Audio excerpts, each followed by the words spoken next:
the show. Let's see what has been happening in the wrestling world.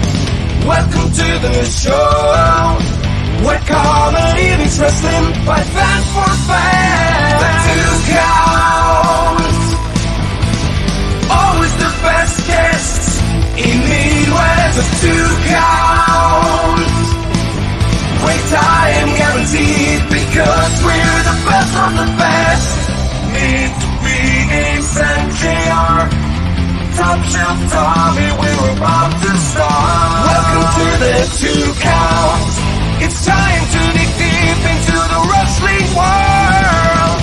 Welcome to the Two Counts, where comedy meets wrestling by fans for fans. The Two Counts. The Two Count. The Two Count. Where comedy meets wrestling. Please comment, share, like, and start a hype train for God's sakes. And now, here are the hosts of The Two Count.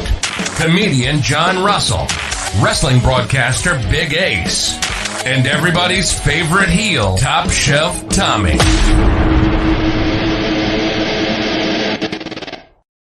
And good Tuesday evening, everybody. Good to see all of you here with us. And welcome to the Two Count. We got a great show going on. Hello, Rudy. Good to see you. Always happy. You're usually the first guy in. We appreciate that very, very much. Lots of stuff going on. Lots of breaking news. Okay. First, I have to ask, though, Tommy, does it bother you at all that in the beginning of our show, JR does get the credit of comedian? You don't. You just get everyone's favorite heel. I mean, we go where we feel most appreciated, and if I'm the heel, which I don't think I am, I just think that you guys play up this character of me where I'm the bad guy all of a sudden. We all know what I am, which is better than JR at literally fucking everything. So no, it doesn't bother me. Dan already said he knows though too. He knows he's the joke. Yeah, he knows. He knows. I just was curious if you preferred the stand-up comedian Billy.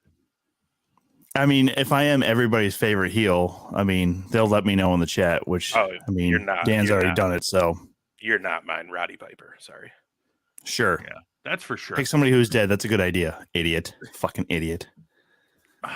He starts off harsh. So there is breaking news. Obviously, a lot of you already heard Stephanie McMahon has resigned. We'll talk about that later because we do have a fantastic guest lined up to talk with. Maybe we'll see what his ideas are about what's going on there.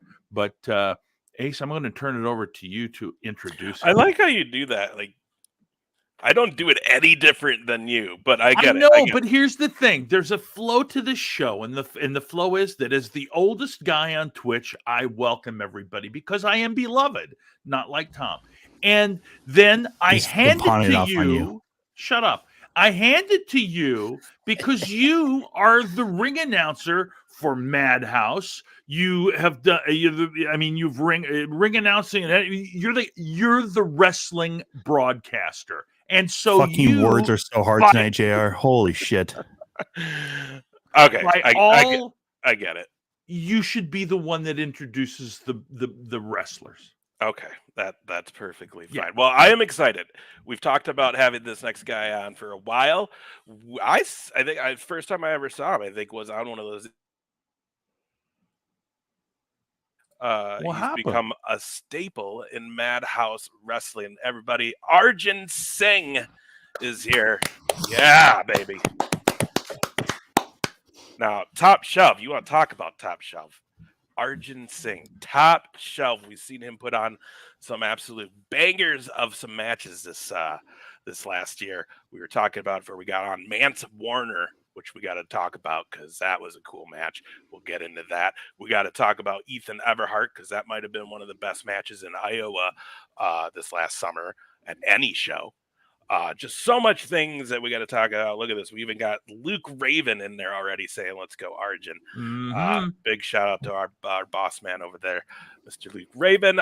So let's get into this, because you were telling us some stuff before we got on here. And actually before Tommy hopped on, when it was just you and JR. And again, me and you just started to kind of get to know each other over the last summer here, and it's been awesome. It's been a pleasure to be able to be in the ring with you and bring you down there to the ring. But there's a lot of a cool story that behind, like you're saying, you literally came to America to be a professional wrestler. That's right. First of all, thank you so much for having me with you guys. It's been a pleasure. Madhouse has a special place in my heart. And you guys, when I met you over there, I just thought this would be a perfect opportunity to share my experiences. Yeah. No, I have had,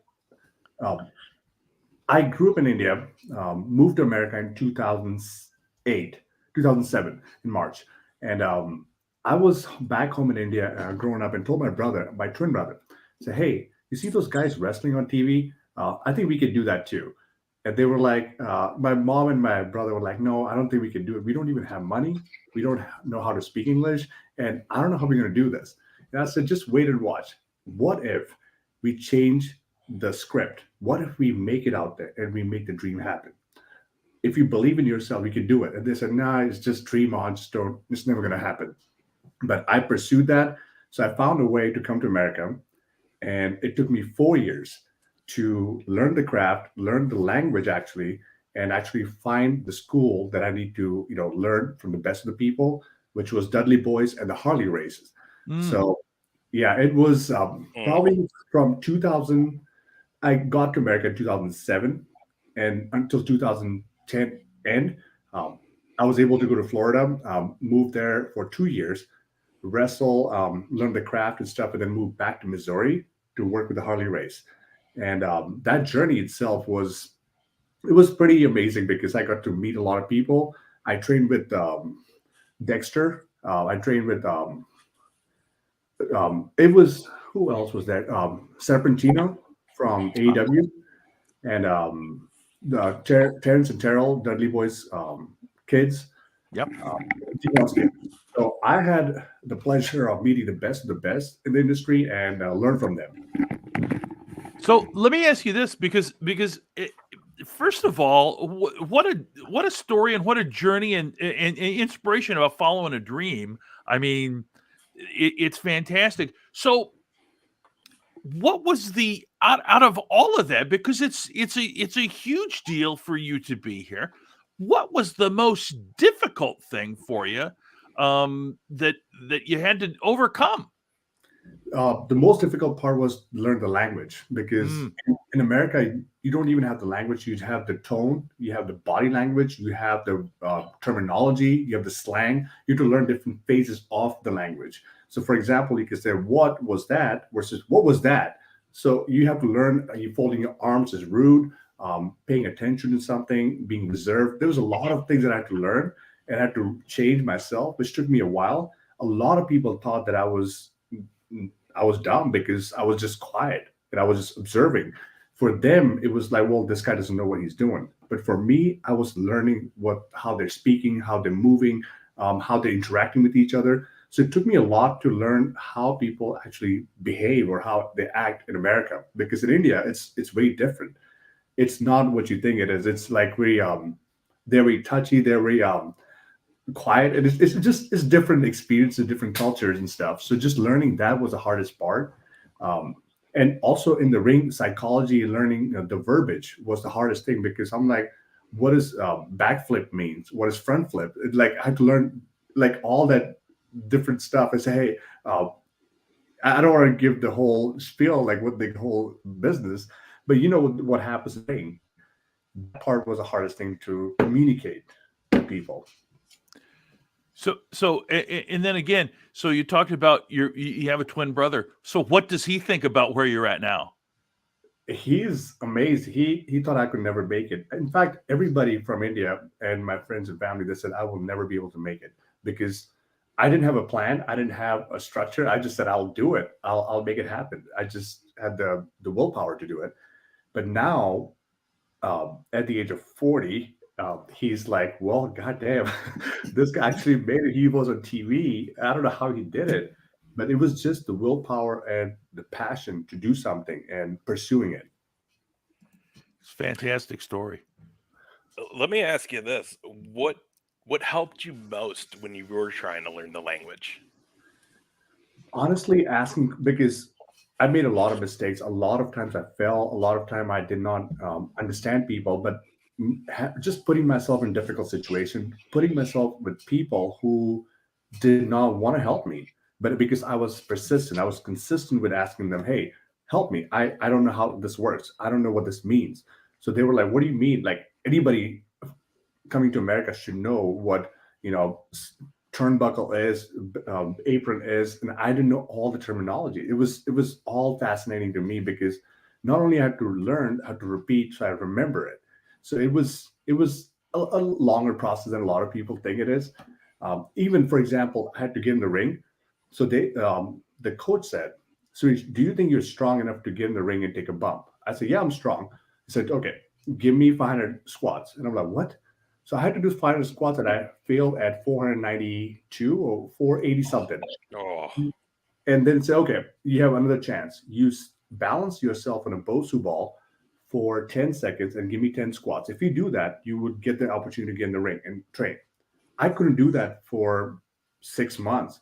So I didn't have the privilege to get in the ring to learn the craft because I didn't know the balance. I didn't have the proper strength to be a wrestler, the basics of it.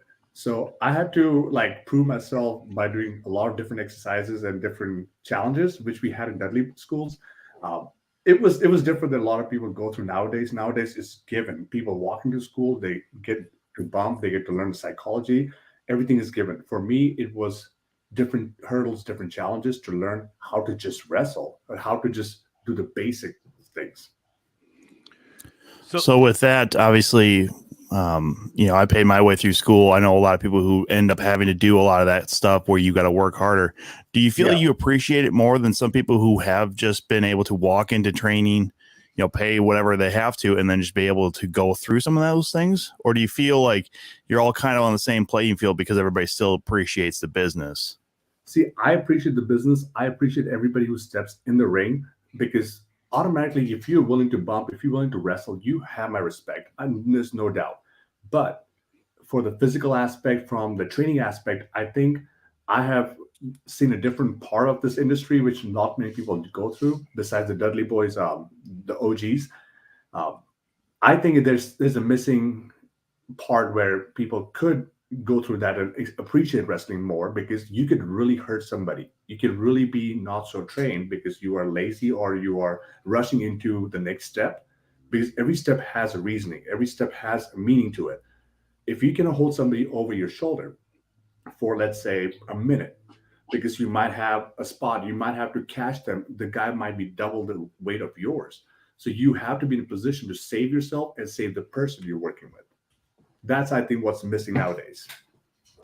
So you mentioned that the Dudley boys were OGs. Of course, Harley Race was OG, and just so you know, Arjun, I grew up in Des Moines in the territory days of wrestling, and I watched Central States, which was produced out of Kansas City, and Harley Race was pretty much the king of that promotion, as well as St. Louis. He was the king of Missouri at the time when I was growing up.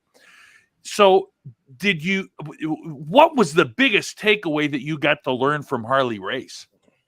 See, Harley Race was it was a special moment for me walking into a school because I was a WWE tryout match back in 2010 in Florida.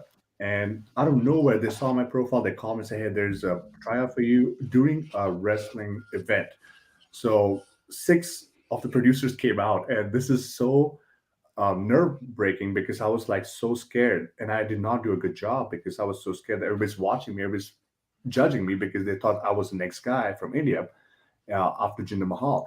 So they were like, well, this guy's not ready. So they said, William Regal, talk to him. So William Regal said, Suresh, I need you to go to Harley Race School because I think that guy will help you advance and learn the skills and get better at what you do. I think there's a lot of things you need to work on.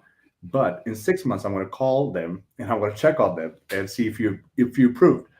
So I said, okay. And I said, Harley Race, Missouri, that's where I live. It's an honor to be part of this, learn from the best in the business, and maybe, continue his legacy. So that was the part. And I was married at that point. So my ex-wife said, let's move back to Kansas City. And that was close to school. But Harley Race was the first person in this industry to actually sit down and say, hey, kid, come here. First of all, tell me a story. Why are you wrestling? I said, you know what? I want to wrestle because I want to open the gateway for kids in India to be able to pursue wrestling, to make this as I want them to be included, because wrestling is seen to be very American, very Japanese, or Mexican wrestling, or luchadors wrestling. There's only 3 categories. What if we change that perception? What if we bring one more category into this? And because the biggest viewership in the world is Indian. Yeah. The biggest population in the world is India. So let's think about, use your common sense. What is going to make you money? Bringing in the best population, the best viewership, that's going to help your show and your brand. And giving you one more option, that's going to actually help you advance. Because competition is good. Growth is good. But if you keep it in the same bubble, in the same 3 categories or 3 countries, I don't think you're doing a great job with wrestling. You're not serving the purpose. So expanding Australia, going to New Zealand, making it bigger than it's ever been. I think that's what our purpose is. But I think we get so greedy that we forget that part, and we keep it very within ourselves. But Harley Race was the first person to acknowledge that. It's a Suresh, I know where you're coming from. I see the drive. I see what you're made of. You told me your story. I don't care what anybody says, but I'm proud of you for making the step and coming here, because I've never had anybody from a different country who wanted to wrestle in America and didn't care if you get a contract or not, but he's here to learn from me. So I appreciate that. He was the first person to say that to me. That is so awesome. I gotta ask, because you said that you told your brother watch it in wrestling on TV. You wanted to go to America and do that. So obviously you're a fan of this craft before getting into it yourself. And once you start getting involved and you're around it enough, you have these moments, where you're like, man, 10 years ago, I would have never. And to be able to tell a story that William Regal, a great, sent you to Harley Race, an even bigger great. I mean, that's one hell of a story right there. That's just crazy. Here's the thing about WWE and people like William Regal. They want everybody to do good. They want everybody to advance. And he saw the potential. So he heard my promo and he said, Suresh, actually, Matt Stryker was backstage with me. And he said, William Regal, I want you to hear this kid. See, he's got something different. In my promo, I said, and it was so weird. I said, hey, I didn't travel 4,200 miles, air mile, to see your fucking face. So give me an opportunity. And William Regal was like, whoa, okay, this guy has something. And that's what he said. I want you to improve your wrestling skills because your promo skills are decent. And that's where got me going. Okay, there's a hope. There's an opportunity because people like me can also make it. I have not been privileged. I have not been born with a silver spoon, or my parents didn't come to America. I didn't have a golden, contract or a thing handed to me. So I had to work my way to create something new, which was never going to be happening if I didn't do it. So that was the beauty of it, that I had created a path that nobody could ever do it, and nobody's ever done it before. So that's crazy. So real quick though, I don't know if you saw that, but Luke is wanting to know what's in the glass. It's High West whiskey. Yep. That's my to-go. Sorry. We have a collection of bourbon and whiskey, so it's becoming a thing where I think if you don't like whiskey, you can't be involved in Madhouse. I'm a big fan, so and take Luke. Hey, my mullet is growing, so yeah. Where's yours, Luke? He doesn't think it's a mullet. What the hell is that? This is a mullet. I mean, it looks more like hockey hair at this point, not quite full on mullet, but yeah. But you're on that fringe where like it's gonna be a mullet, like full blood. Yeah. Very my soon. hair grows backwards, like upwards. So There you go. That makes sense. Oh, So, go ahead, Tom. I was just going to ask. So, you mentioned India is a huge market. That's why I think WWE has definitely pushed. Not only Jinder Mahal, but also Great Khali before that. How do we get big in India? How does the 2 count get big in India? And do I need to be this version's foreign heel? Because I can do that. I can be a foreign heel to India, I think, right? I think we could work this out a little bit. Honestly, at this point, anybody can be huge in India because they're very accepting. That's one thing about Indians that nobody knows, that we are very accepting. We don't have a script to follow. We don't have that, hey, this person is bad, this person. We don't judge people by the color. We don't judge by the accent. It's very accepting. Anything that's not Indian, we are very accepting. So that's ingrained in us. So if you go to India today, let's say you do the 2 count show, automatically you'll have viewership. Automatically people think, hey, you're bringing something new to our culture. You're trying to advance us. Why don't we support you? Now think about from that perspective, and think about from perspective we are right now. We are trying to improve wrestling. We are trying to grow something that's never been done before.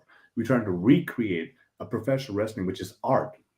But within the industry, there's so much greed, so much of envy, so much of jealousy, and we keep bringing it down instead of bringing it up.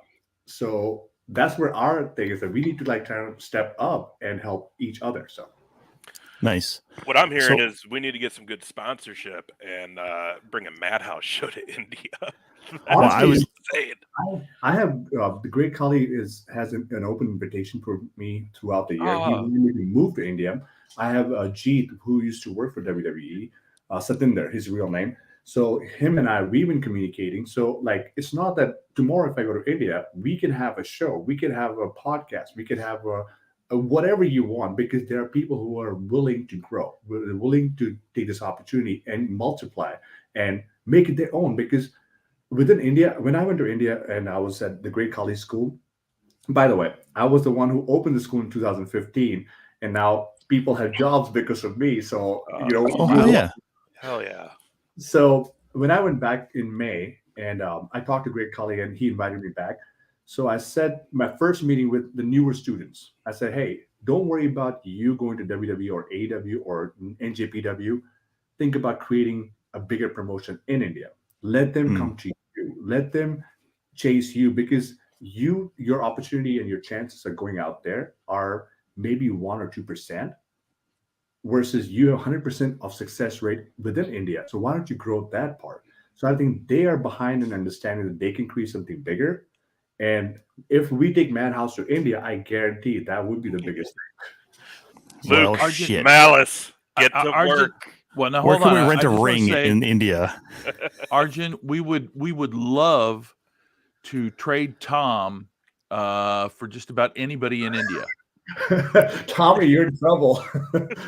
I mean, I have had a lot of, well, not a lot, but every Indian person that I had the pleasure of meeting here in the United States has been absolutely wonderful. So if JR wants to trade me for anybody over there or any other opportunities and stuff like that, I will gladly go to India. It's a lovely country. It's lovely people, as I have been pleasured to meet. So JR, don't be an asshole. Arjun, I genuinely see, I want to try and be a dick to you. I really do, because I think that's what I need to be for this show. But you're just so affable. You're so likable, man. Like, it's hard for me to actually want to talk shit to you.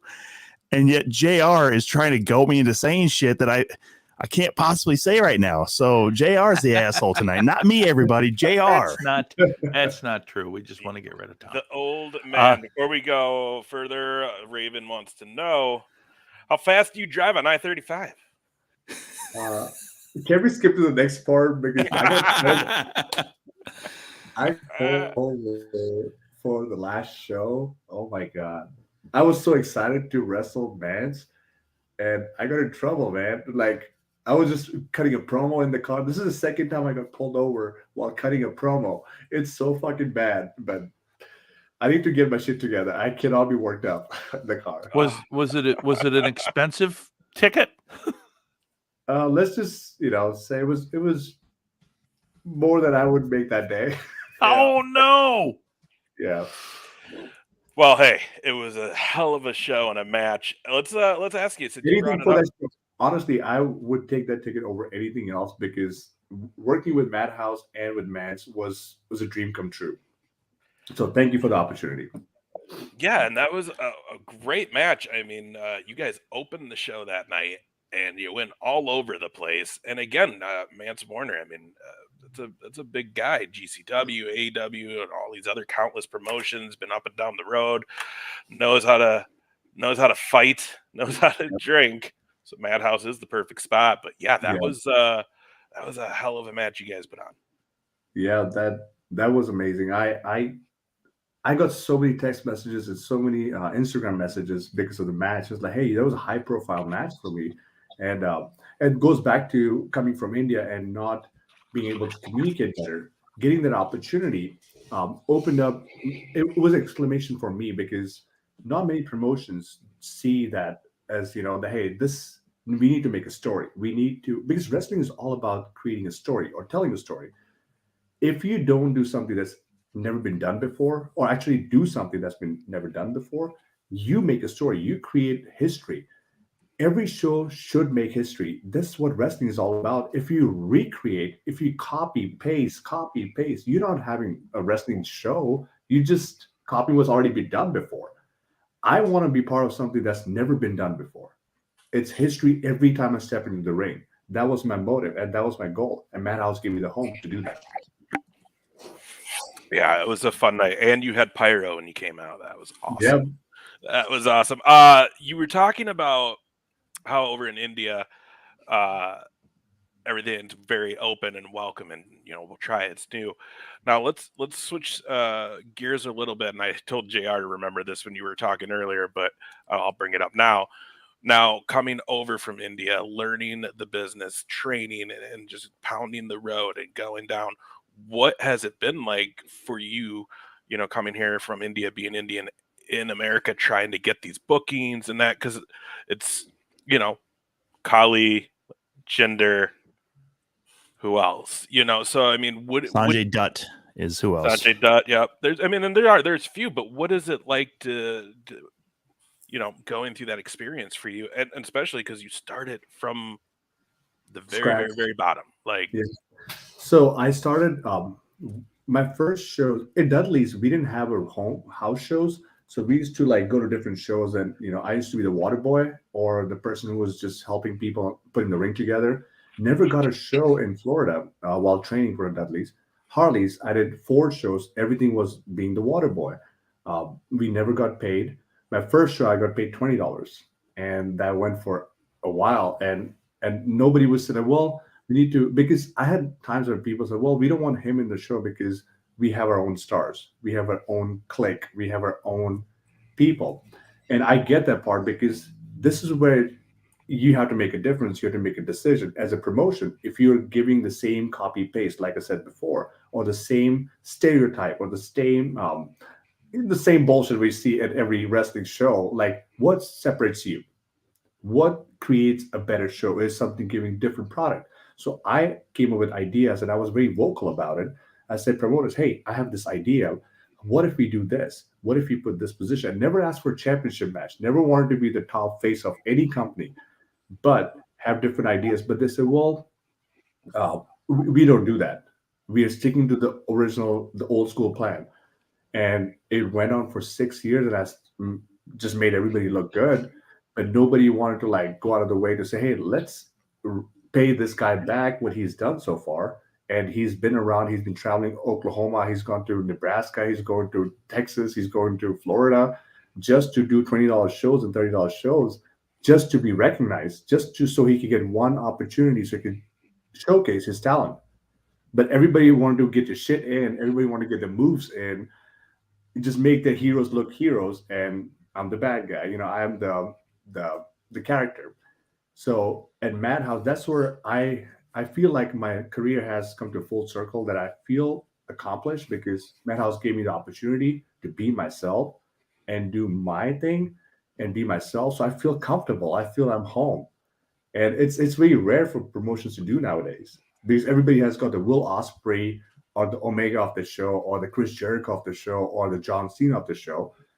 But you got to realize, like, you need other people to make them look good, so you got to pay them too. So, absolutely. So let me ask you this too: as an Indian, had you found yourself up until the point you got to Madhouse? Have you found yourself sort of stereotyped as well? initially, yes, but the more I tried to be different, the promoters are more like, "Nah, we're just going to stick to the same. Do this." I had promoters tell me to be a terrorist, and I said, "No, I'm not going to do that. It's not going to work." I had promoters who said, "Just talk in your native language." I'm like, I learned the language, English. So how about I display that? How about I speak two languages? They said, no. We just have you speak just in your native language, and you speak Punjabi. I'm like, hold on. Punjab is the smallest state in India, and that's all wrestling knows is Punjab, which is, I think there's 26 million people in Punjab. Where I'm from, Gujarat, there's 37 million people. So that is 2% of the population in India. But that's all the wrestling industry knows. So I'm like, let me educate you. Let me help you understand India itself. Hindi is the most spoken language, the most popular language. And I speak that. There's only few wrestlers who do that. So why don't you take advantage of that and capitalize on a bigger market? They said, no, let's keep it stupid. Let's keep it simple. And let's keep it very narrow. So that's where I, kind of trying to juggle and try to make everybody happy. That still doesn't sound that great. You didn't know about that either, right? You thought Punjabi is like the only thing you know, Punjabi food, because even Kali's not Punjabi. Let's just be honest. He is from Himalaya, up north, Himachal, which is in the mountains. But they put that Punjabi prison match and stuff. So it's a gimmick. I get that part. But there is 27 other gimmicks in India that could sell too. If you go to Amazon, you just buy their basic option, or they have 10 other options. That's why Amazon is the prime, the top-notch shopping experience, because it has everything. WWE has everything, but they're missing the point of, stereotyping people, giving more stereotype. Even like Eddie Guerrero and Alberto Del Rio and other like luchadors, they are different within the same culture. Yep. You have to think that you have to expand your horizon and think beyond what's out there. And that's where I come in picture, to educate people. So far, obviously, we've gotten to learn a lot more. Your story of coming here is fantastic. Honestly, it's one of those ones that I think everybody should celebrate those kinds of stories. Who are other wrestlers that you've met in India or even through the United States that you want to see more people know and recognize, as far as, their talents, their abilities, what they can do in the ring, and then, or what they can do on the mic, or who are just some people that you've met throughout this country, India, wherever, that you would like to see highlighted a little bit more? Honestly, as an Indian, or somebody who was born in India, raised in India, I want to see different cultures within India in wrestling. So people see their options, because at the end, it will surface. Everything comes to surface. But right now, it's so basic, so stereotype about like just Punjabis, but there's 16, 17, maybe 24 different cultures that could outshine, or maybe, come together as India. So people see this is what India is, not just one culture. You know what? That's very biased way to look at it. So I want to see people from South India, West India, East India, North India, Midwest of India, just all come together and celebrate India and show people that, hey, we're all about acceptance. It's all about wrestling. It's an art. We all grow together. Awesome. So let me. I can't hate this guy. I can't. But you don't have to. Don't worry. You don't. No one's ever asked you to hate anybody on this show. Some of the guys, it's very easy to hate them. Arjun's not one of those guys. So Arjun, here's what I would like to find out from you. So you mentioned that when you and your brother were young and watched wrestling back in India, and you had that dream, who were the wrestling stars when you were watching that made you wanna do all of this and come over here? Well, I'll share a good story with you. Actually, one of the first stories that my brother and I we were in a village and we didn't have TVs, so we had to go in the neighborhood. There was one house that had TV, and they had a window, and we used to like because we were the tallest kids in the neighborhood, so we used to just like sit on our tippy toes, watch the TV at certain time, and there were other kids in the house. They used to like wrestling, so we used to find the time they were watching TV. So we would find adjust our schedule to match theirs, and they would never know we were watching. But those kids were so mean to us sometimes. They would shut the windows. We would watch. So, Jerks. so I was crying one day. I said, Mom, like, can we just have WrestleMania? Can we have like one of those matches so we could see? So we wanted to connect with those characters. We didn't know who they were. It was just fascinating. Different colors, different jumps, different moves and stuff. But it was moving so fast. And we were so scared to like be caught. So my mom said, okay, I'm going to get cable and I'm going to do this. She got an extra shift to work, and she made sure for 2 months she saved some money. She got cable for us, and then we watched the first match was Yokozuna versus Undertaker. So I'm like, Oh wow. holy shit, this guy is humongous. My mom's like, look at that guy, he's Japanese or something, and he's fighting this Indian, this American Undertaker guy who's more like a graveyard guy. You know who it is. Yeah. So we know the culture. We said, well, this is cool. So we start sketching Undertaker. And that became the idol. Hey, this is the tallest guy. He kind of like, moves slow and he's something to follow. But then comes Macho Man, Ultimate Warrior. I'm like, holy shit, there's so much to follow.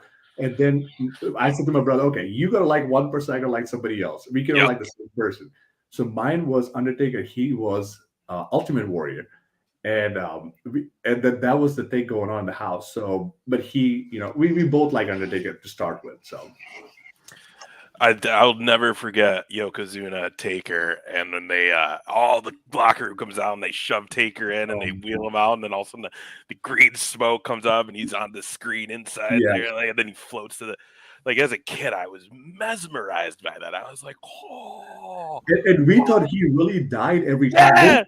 He had different lives. And he's with the urn. And I'm like, what is that? Mom explained that she had to learn that stuff.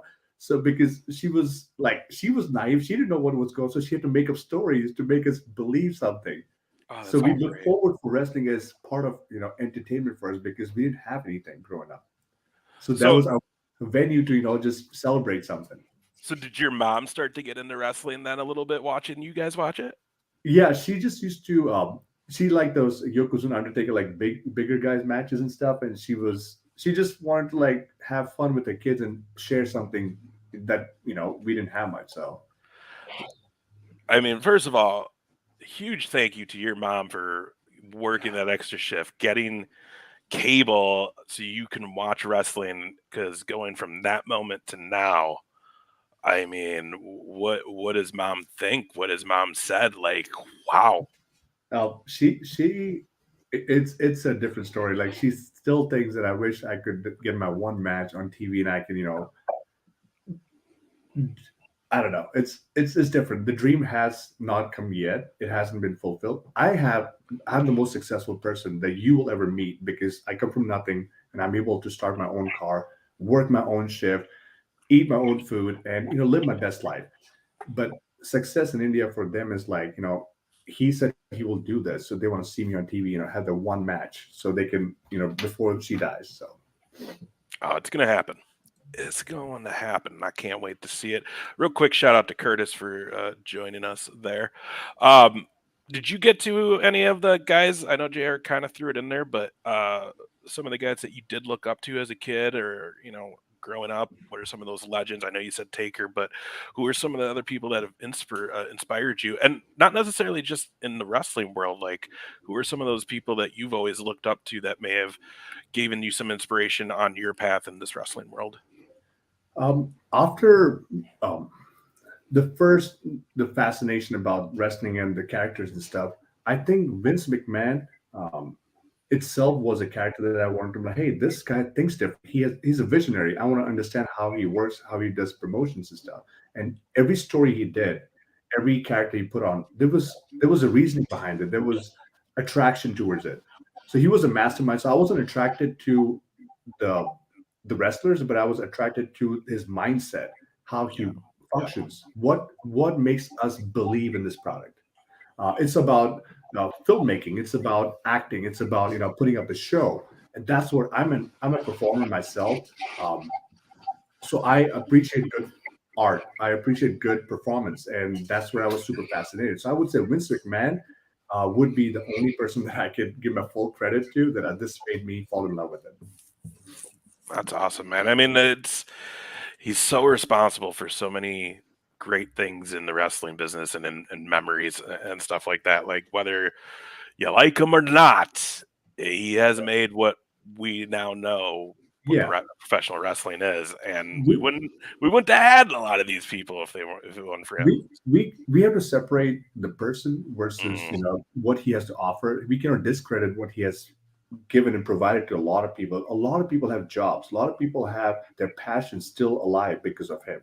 So we have to give the credit where it's due. So That's very true. And I know a bunch of you want to probably talk more about all that kind of stuff. We'll get into that in hour 2. So I don't want to keep talking, guys. So if one of you want to throw a question out. Are you sure you don't want to keep talking? So I'm Arjun, sorry, that's so Go Arjun, ahead. you're based out of Kansas City. You told us you went there and you moved there specifically to go to Harley Race's school.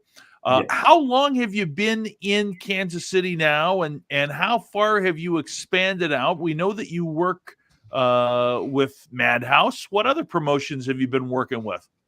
So I'm working with Beyond Wrestling in Worcester or Worcester.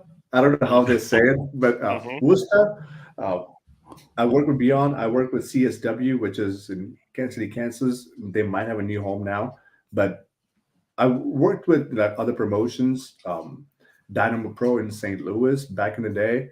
I used to wrestle from 2010 till 2015, and then I quit wrestling for 6 years for personal reasons. And now, in 2020, I got a call from WWE to do a tryout for India Spectacle show and stuff, and that's where I got my itch again and started wrestling again. Nice. Good. Look at that. Good old Clint Dye, tag team photography in the house. Shout out to him and all the great pictures he's got. Check his stuff out. You'll see some really good shots of Arjun in the ring, too. He wants to know when you're going after that Madhouse title, Clay Cooper versus you would be an instant classic. Well, I would say since I technically lost to Mans, but I won at the end because the crowd won. I'm open to challenge him for the next show if that's the case. If they want to book me, it's up to the booker. So I was going to say, Luke's Yeah, our still boss here. man's So here. let's go, Luke. Oh, that's hilarious. Clint's just going to pressure him now and be like, hey, man, I ain't taking a single shot till Arjun has that title shot. He just holds the photos hostage. That's great. Well, when you were with the Dudleys, I'm curious, just like how often were the Dudleys there? Were they there full time training everybody, or was it a staff? So Dudley's had a really different schedule. They had Mondays, Tuesdays with Devon, evening class, and Wednesdays was open advanced class with Bubba, which I advanced towards the end. But Bubba was Wednesdays and Fridays, so it was Monday, Tuesday Devon, Thursday Devon, and Saturday, Sunday was just like you get an open ring kind of thing. Okay.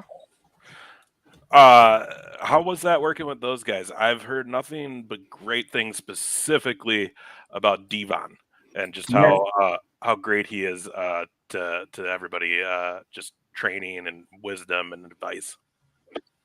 I would say one thing: if you are a professional wrestler, if you graduated or went to Dudley school, you have our respect. And out of the bat, like it's just what you've been through. You have put more work than a lot of people in the wrestling industry. And once you go through Dudley Dozens, it's something a hidden secret. Once you advance, once you graduate, you know what your body should go through. You become an elite athlete. You become the top of the top athletes. And trust me, if anybody has completed Dudley doesn't, will tell you the same. It's a special challenge that everybody has to do in order to graduate. Nice. Oh, nice. Very cool. So what do you got? It's 2023. The year we're a week and a half into the new year. what are we going to see? What are you trying to get done for 2023? I have yet a lot to prove, a lot to do this year. My focus is to have some great matches at Madhouse Wrestling, CSW. I have some AEW Dark, SmackDown coming up in March. So I'm hoping that good things happen and continue wrestling and enjoy wrestling. So I'm not projecting anything. I'm not hoping that something will fall in place, but I'm going to do my part. Man, this is the exact thing that like someone who is about to be, has been and is about to be even more successful. Would you say? Because that's the thing. Like you got to go in basically with blinders on and be like, I'm just here to do this. Yeah. Forget all that. I'm here to do this, and wherever that leads me. Cool. I want to, if you wouldn't mind, Arjun, I would love it if you would tell the story that you told Ace and I before we went on about when WWE came to Kansas City and the interaction and how it all came about that you became you had a part on that show. So Jinder and Drew, they're good friends with me, and we worked out a few times together. I have made some plans whenever they're in town. We hang out and stuff. So I was backstage, and Drew didn't know I was there, and he said, "Hey, Suresh, how's it going?" I'm like, "Good." And he looked at Jinder, and Jinder looked at him and said, "Hey, we're working together, so why don't we just use him as part of it, and we'll just say he's the lawyer." And I said, "I'm cool with that." So they pitched the idea to Vince, and Vince said no, and because I don't know, for some reason he didn't want a new person in there. And Jinder said, "No, we'll do this because I think it's going to work." And Drew was very adamant at it. And Drew and Jinder went to bat, and they fought with Michael Hayes, and not fought, but they made sure that they understand the idea that this is going to work. And it was a great part, and they made it happen. Oh, that's amazing. That's a great story. I just and it's such a great story because and the thing that I like, and this is I think important for people to know, is that when you were telling us, you said you worked out with them, but you said you like to make sure that when they came to Kansas City, the town, that you were able to take them someplace where nobody would mess with them. Yes. And I think that's an important part of that story. Yeah, it was every time they came to Kansas City, I had my home gym that I made sure that they get access to, that nobody's going to bother them. They get the good experience, and make sure that we feel Kansas City is a home for a lot of people that, because Harley Race did a lot for us back in there. So I think it's our part to, give back and create this environment that people are more welcome and they can experience Kansas City. It's just a hidden gem, and not many people, it's just like we sometimes ruin it because we know to be obnoxious fans of Chiefs, and when celebrities come to town and we just go overboard, it's sometimes okay just to let them be themselves and just let them be home. So I gotta check it out. I've never been to Kansas City yet. I know. Oh my gosh, you're missing. I know. I just never had a reason. The World Cup's coming though in a few years. There's gonna be some games there, so I might make a trip then. Well, I'll be real honest with you. This is the only one thing I'm going to disagree with you, Arjun, is that I've been to Kansas City and it's a shithole. So, like, I respect you as a person, but that city is trash, 100%. I used to think the same thing, but it's gone better. Trust me. Oh, if you say so, man. If you say so. Cheap. I would say for wrestling, I think it still needs more time, because we just had a CSW show. We had a 700 people turnout after. I don't know. Kansas City, I don't think it's ever done 700 people on a show. So it was a pretty big show for us.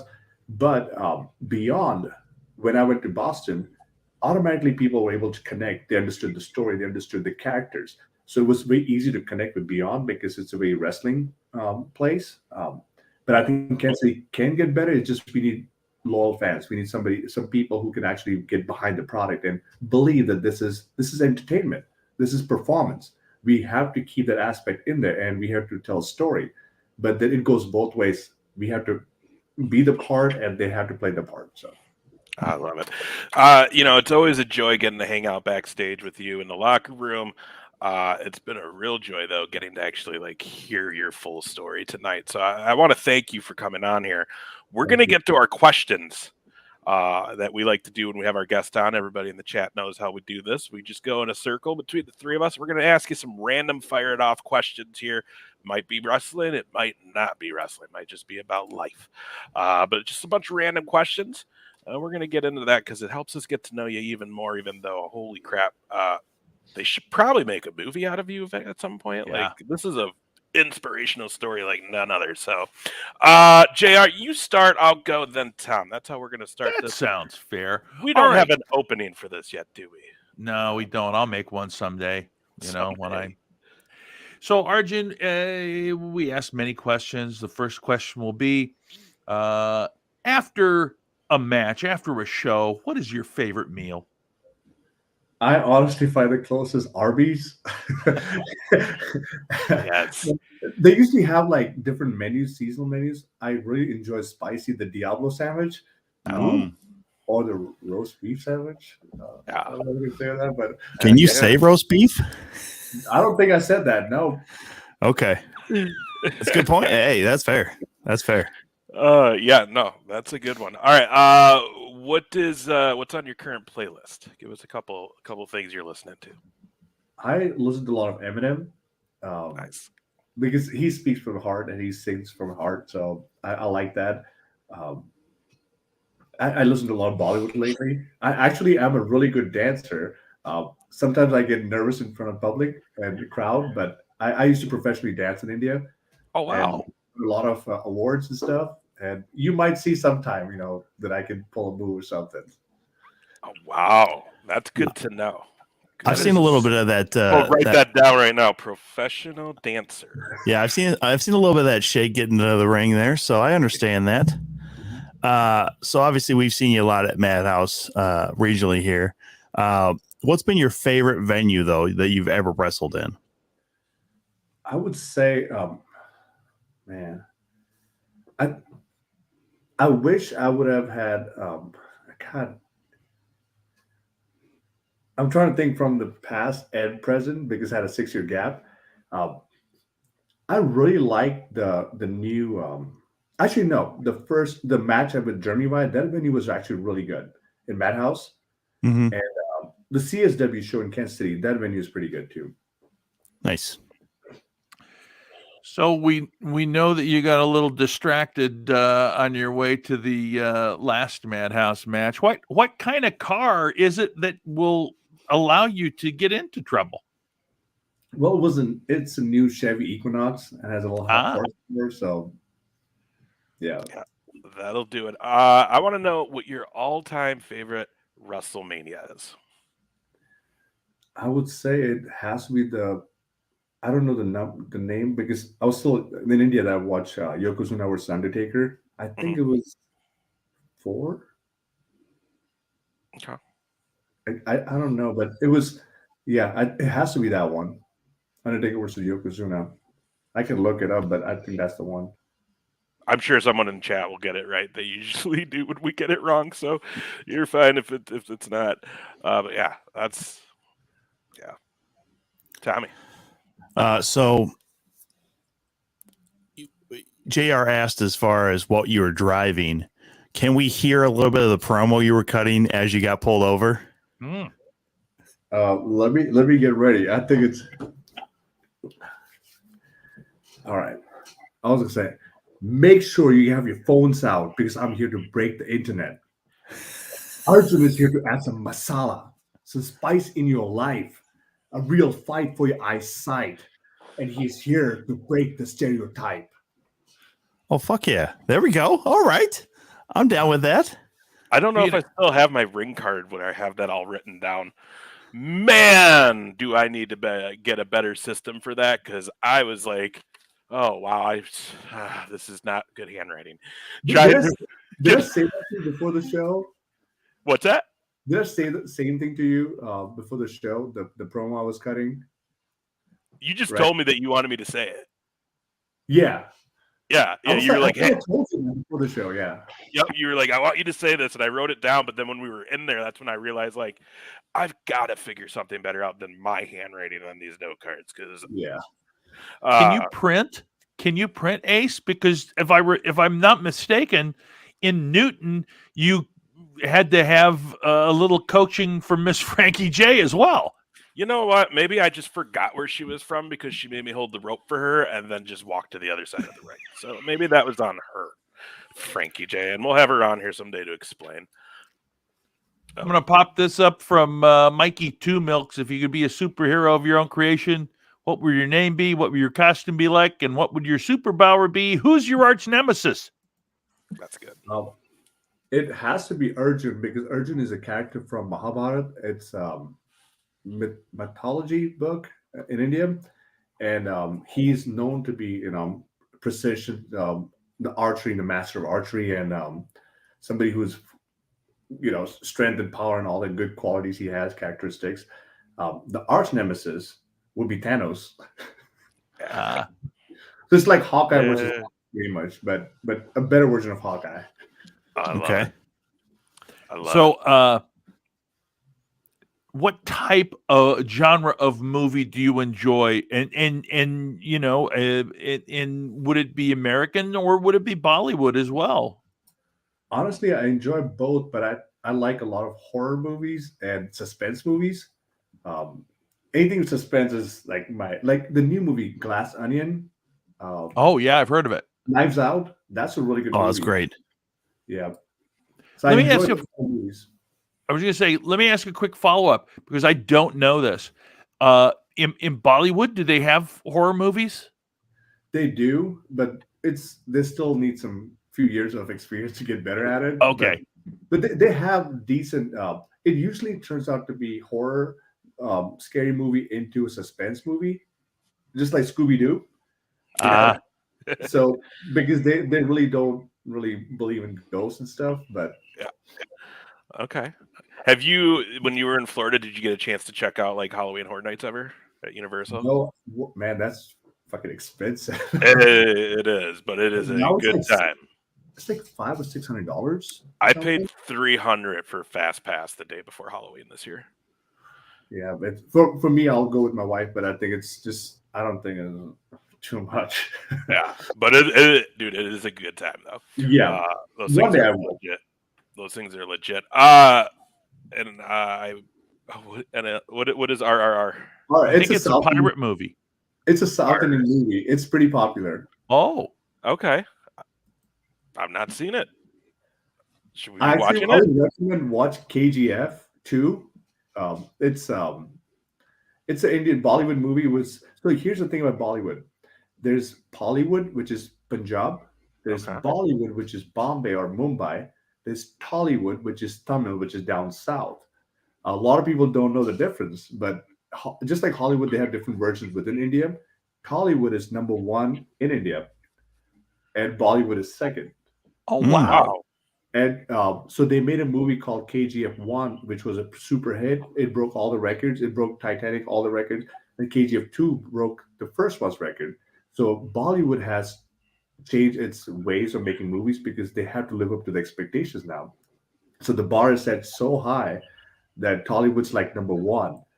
And that's where I think a lot of people don't know about the culture, the different zones or different, areas. Even in India, there's at least 13 different cuisines of Indian food. So that's fascinating. Wow. The more you know, the more you get better at it. So absolutely, this is great. I'm learning all kinds of shit tonight. I love this.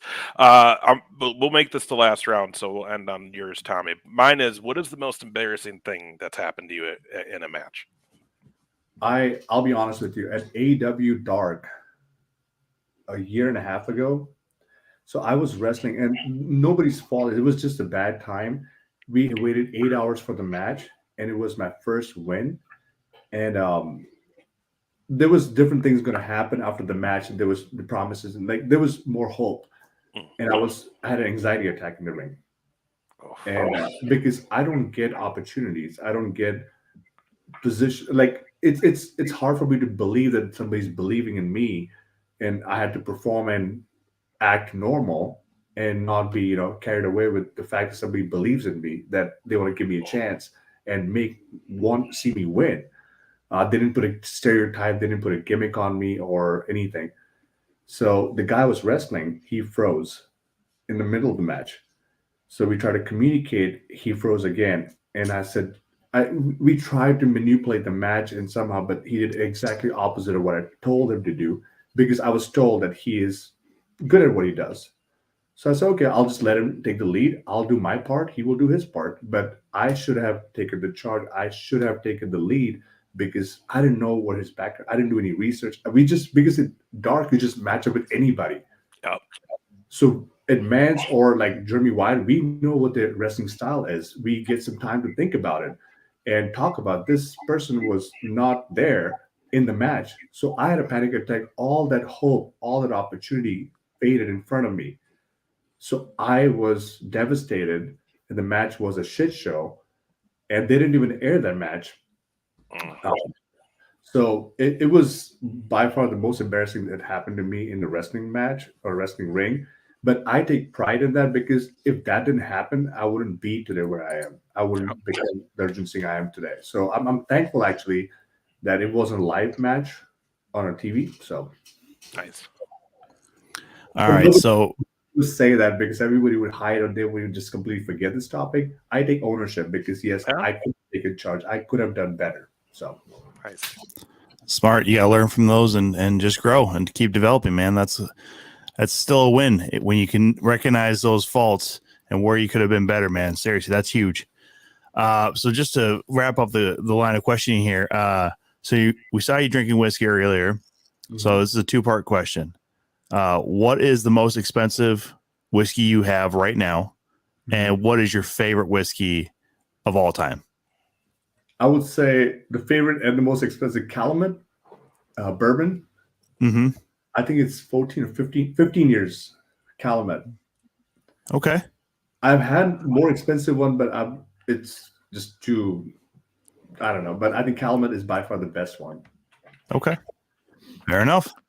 I like it. All right, so we're gonna do our last little thing here, Arjun, and then we'll set you free a couple minutes longer. That was a good conversation, though. We were very fascinated with everything you were saying. It was amazing. Yeah. All right, Tom, kick it off. Time for the Tom game.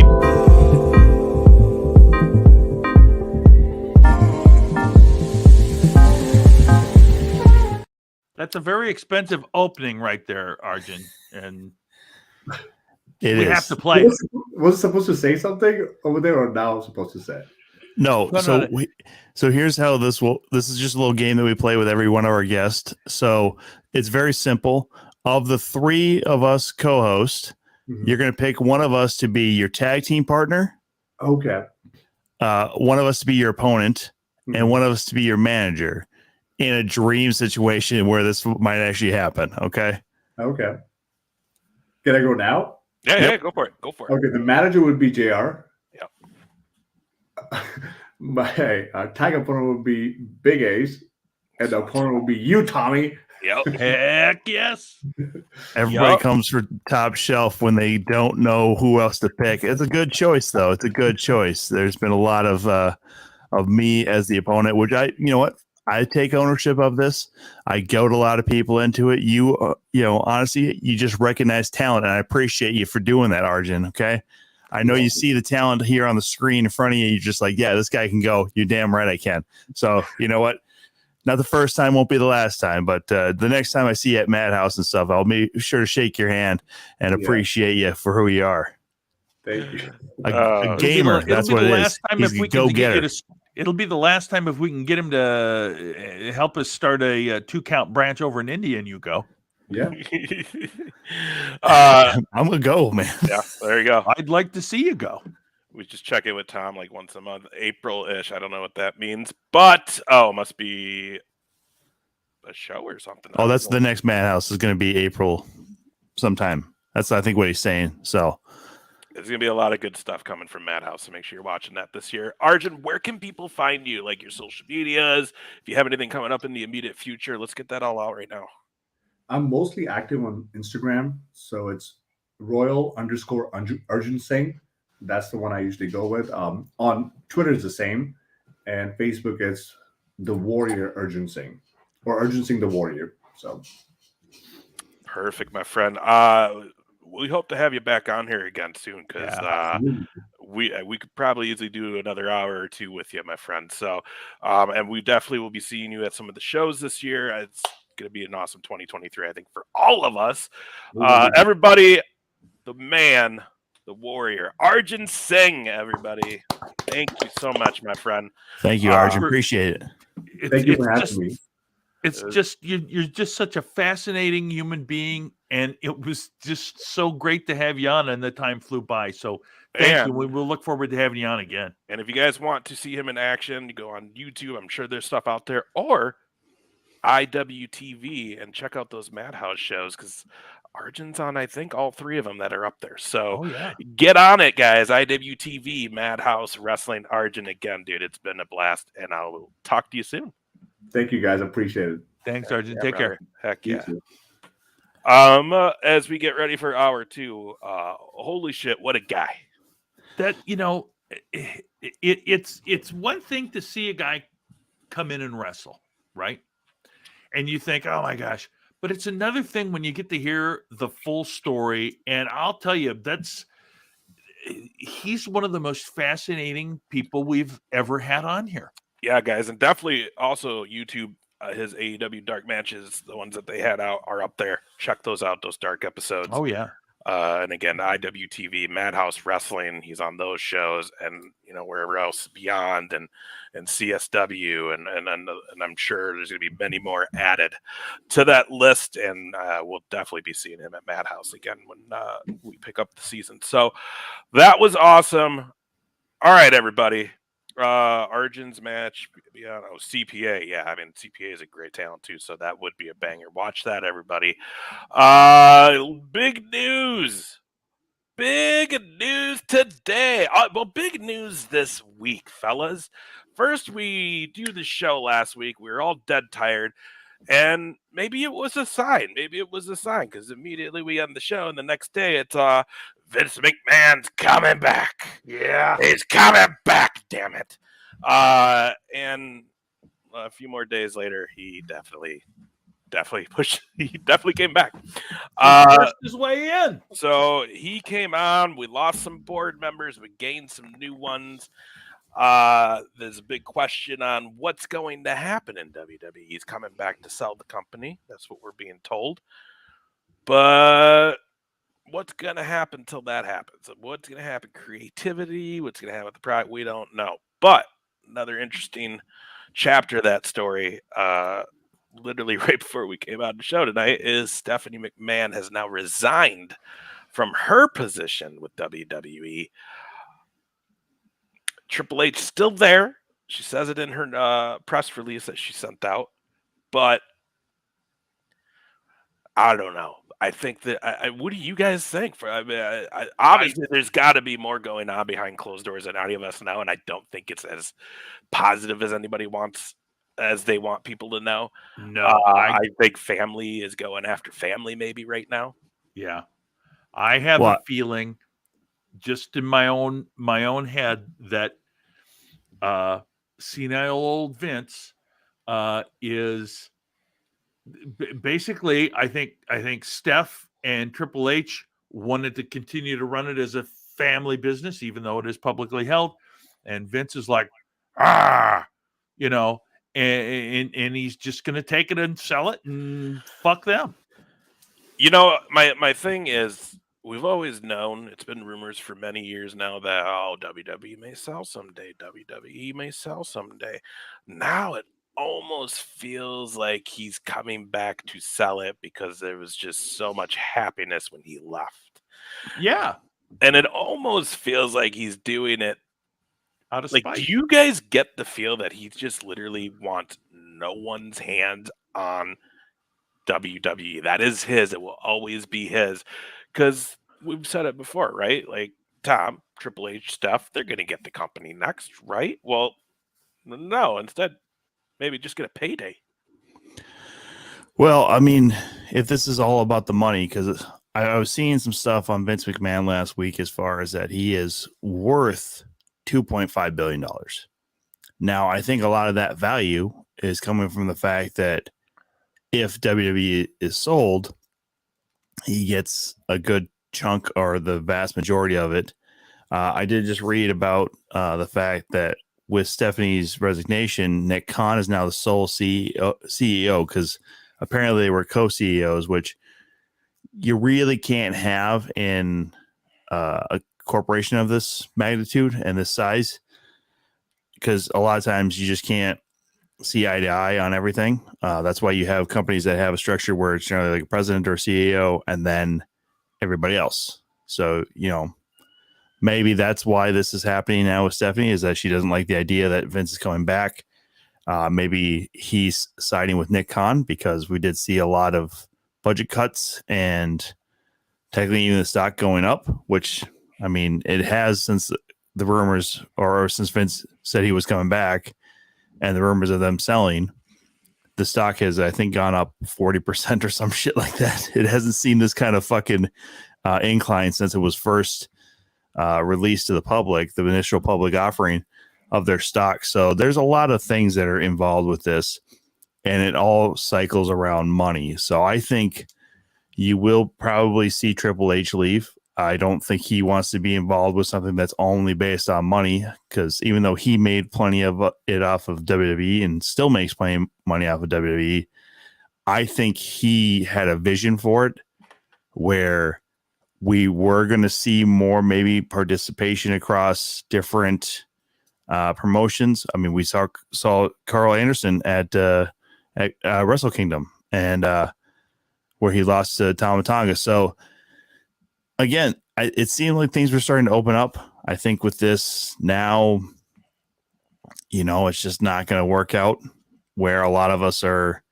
going to have to just see WWE slowly hit the decline, and the product's just not going to be where a lot of us think it can be. I think you're going to see Ricochet and some of those guys that were getting this push, and now they're going to start hitting the back burner again, because what the fuck is the point? Well, and the talk was initially when he was going to come back is that Steph and Triple H would still have creative control. At this point, Triple H is, I think, still head of creative control.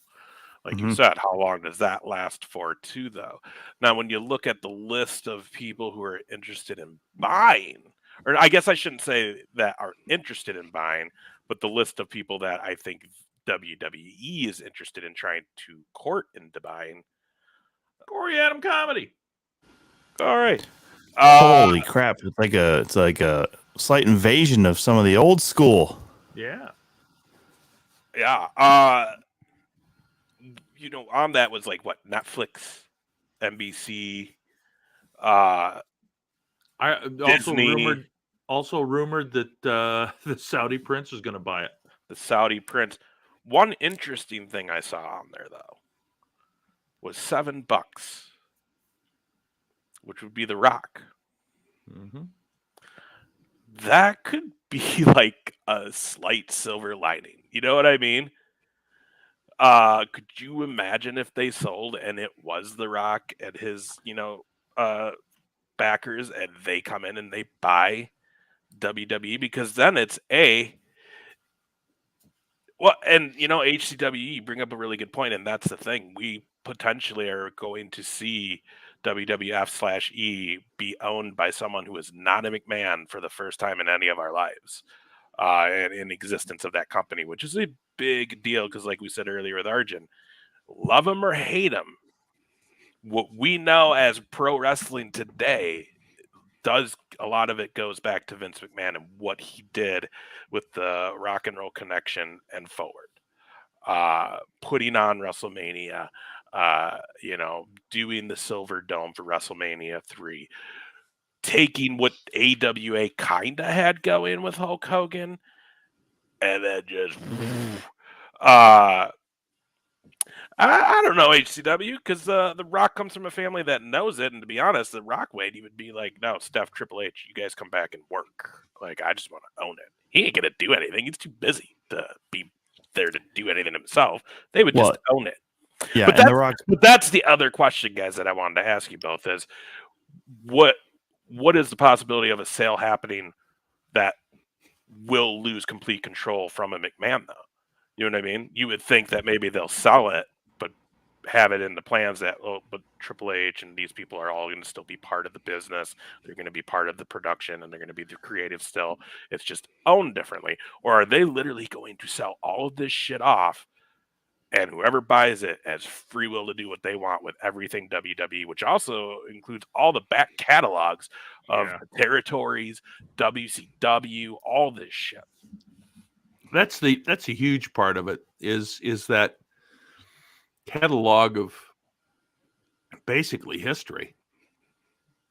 You know, because even before WWE and it was still WWF and the territories were a thing, which, you know, credit Vince McMahon for killing that. Yeah, there's one of the only people that have a big bulk of that history and that memorabilia and those artifacts for the world of wrestling. You know what I mean? So again, do they really sell the company and let someone come in and do whatever they want? I don't think he could deal with that. I don't think he could sell it and watch someone make a mockery of what WWE was if someone, say, like a Tony Khan buys it, who's good businessman, but this is obviously a pleasure project for him, and that's getting blurred at times. Yeah. Where WWE it was a family business, and it's run like that, and it's a wrestling business. There is none of that really going on. I mean, obviously, there was certain things, and that's why Vince is in the position he's in right now with the DNAs. Well, and you mentioned Tony Khan, but he can't possibly buy it because Vince almost got brought to court by the U.S. government because of monopoly shit after he bought WCW and ECW in the same year. So, I mean, it would be great because technically there is no monopoly on pro wrestling because it exists outside of that realm. Because you still have the independents, you would still have like MLW, you would still have New Japan doing shows in the United States as well. So it wouldn't technically be a monopoly, but when you figure out the fact that that's too much shit, and Tony Khan's an idiot. Like, I loved what AEW was when it first started, when he had people who had fucking brains for the business, you know, really running it with like Cody Rhodes, Omega, the Young Bucks, guys who know the fucking business, and they brought in actual producers, you know, guys who, again, were in the business and not just telling Tony Khan that, yeah, you're fucking great or whatever. Like, he need to hear some of this shit. And when he pulled away that fucking power, man, they fucking dropped the ball. Corey was right on that. Like, yeah, AEW just definitely dropped the ball. But in a marketplace right now, and you mentioned $7 as far as The Rock's production company, The Rock also bought the XFL. And they launch the first game is like right after the Super Bowl. Yeah, I think it's like the Saturday after the Super Bowl or something like that. So, and they really built it up in areas that have a history with football. I mean, they have like 3 fucking teams in Texas again or something like that. They have and one I'll in watch. LA. I'll watch. I want to see what it does. I'll watch. Corey Adams says XFL for life. For life. But I think that would, as a wrestling fan, to me, myself, I think if The Rock bought it, and, you know, I don't think HCW is maybe too far off. I think we don't know what it would be. It might be bad for business, but I think if he just owned it and he put the people in place, because he still knows all these guys too. You know, he knows Fit Finley, he knows Triple H, he knows William Regal, he knows Steph, obviously. Like, he knows what these people would be. It might be something where top and then all the way down, but the actual thing is he might get some of those top layers, like a Nick Khan out of there, who's, if they're only focused on money and not building the fucking product, that's a problem. Especially when it comes to a creative venture. You know, Arjun mentioned it. He's a performer. That's exactly what all this is. It's still some form of artistic expression that needs. We all see it when people are great athletes, but can't fucking sell or speak on the mic. And you're just like, well, that was cool. Like, it was boring, but okay, cool. But there has to be some kind of charisma behind it. And you lose all that when you just start cutting all these guys off. So if they sell, I hope that they sell to somebody who actually appreciates wrestling for what it is, more than just what they bought it for, you know? I think what's going to happen is I don't think it's going to be, you know, when we talk about some of this stuff, we talk about a Tony Khan or a Rock. I don't think it's going to be an individual. I think it's going to be an entity. Yeah. As Ace mentioned, it's going to be a Disney. It's going to be a Netflix. It's going to be a Peacock. Because when you look at what the profit centers are, one of them is going to be the content and all of that history. I mean, you're talking about the AWA. You're talking about everything, WCW, you're talking about ECW. I mean, literally, there is the only thing that is not on there that was US based wrestling. They just don't have, right? Or it's ROH. I mean, I think that's going to be a huge thing. Do they parcel it off? Maybe they do. But I think at this point, it just, from my perspective, it just makes so much more sense because Peacock is already running everything that they would just end up buying it, you know? Well, and that's what makes the most sense. And honestly, The Rock has a relationship with them too, because $7 Productions does the Young Rock. Young Rock's on NBC. So and NBC is also committed to do the XFL again this year along with ESPN. So correct. So yeah, I mean, and maybe it's a consortium kind of deal where part of it is NBC, Paramount, whoever the fuck it is, and maybe they're part of, maybe they make a partnership and own it. Dude, HCW, I would be all for the Sheik buying WWE because I would watch a 3-hour Monday Night Raw where it's just fuck you all, go get where it's just Sheiky on the mic being like, "Break your back, I make you humble. Oh, Hogan's a jabroni. Fuck the Hulk Hogan." You know what I mean? Like, I would watch that all night. Yeah, it's interesting to see. I mean, then you see stuff, though, like a former WWE PR rep says Vince McMahon doesn't want to see anything outside his world. Ronda Rousey says everything's in flux after Vince McMahon's return. Like, the fact that that's what it's like, dude, how do you not see what you're doing to your own the people who work for you? Well, I mean, he doesn't care. Dana White's not going to happen just because he didn't really have the money for UFC, and since they sold that product off, it's no longer owned by like Zuffa or whatever.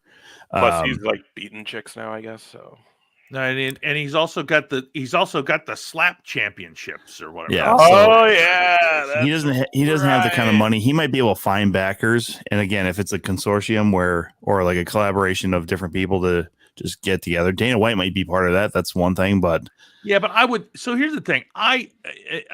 My impression is this: Dana White would not be anywhere close to it because he didn't have any love for wrestling, and I think it would be a mistake, and I think it would be ridiculous. I mean, it's like if you don't like something, why the hell would you buy it?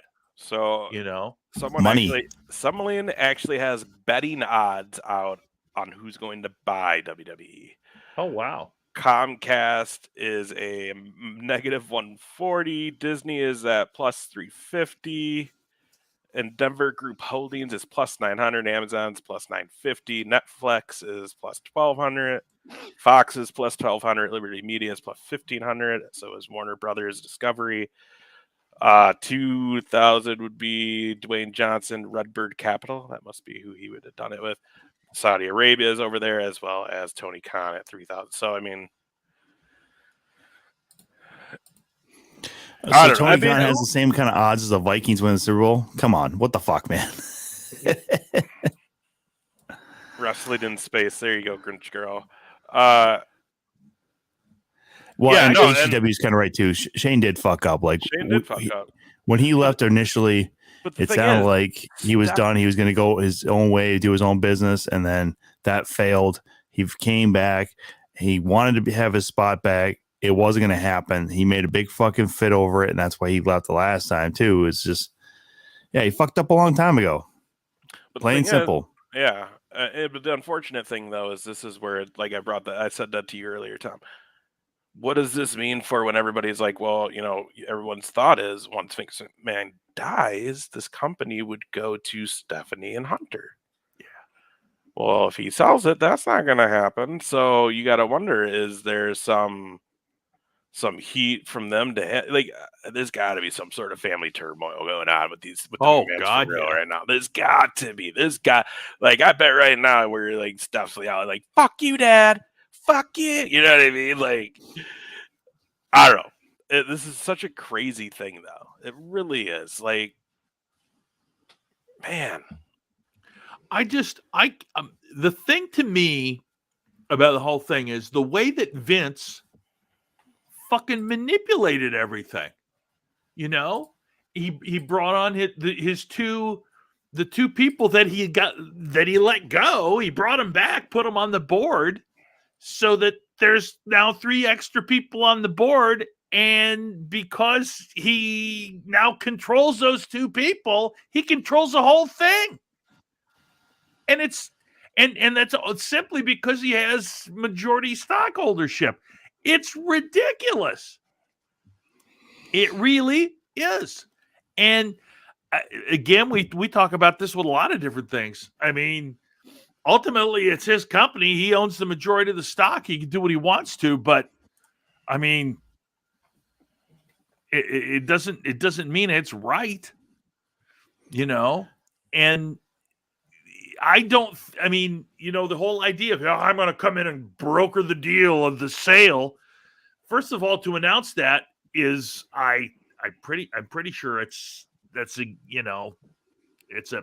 faux pas in the investment world, because now he's inflated the fucking stock price for nothing, So, well, and they're going to it says the board of the directors is more than likely going to move forward with their lawsuit with him too. Yeah, that's why he wants to sell it, so we can pay everybody off. Well, so let me ask this though before moving on. If WWE is not owned by a McMahon or controlled by a McMahon or somewhere in the family, right? Or a Paul Levesque or whatever, do you watch it still? Initially, if it's owned by Disney or whatever, do you watch it? I think you do initially, just because it's like anything. I mean, as a wrestling fan, you want to see what the hell's going on. When Vince left, people watched. I think mostly because it's like, we want to see if it's better. Well, I think, but again, Paul or Triple H and Steph were in charge. So, that's the thing is, if someone like a Disney or Netflix bought WWE, obviously going to watch to see what those first few weeks are like. Mm-hmm. But also, I think a lot of it's going to say on when we see whoever this potential company is that ends up buying WWE, and if they do get it out, all the entire company outright, and they do have to pick all these people to take over the company, seeing who the people are that they select to take over these creative and the talent, that's where it's going to be telling, because they're either going to bring in people who we've heard of and have done it, or legends of the game, or they're going to bring in people that don't have any wrestling background. And again, that's going to say a lot. Remember what happened with WCW when they had just a bunch of people trying to run WCW with no wrestling background? Yeah. Mm-hmm. Another thing I want to bring up real quick, and I don't think we talked about this, but I have seen it mentioned a couple places, is that Vince may try to take it private again. There's a lot of money he got to fork out though to buy out all the shareholders. It happens.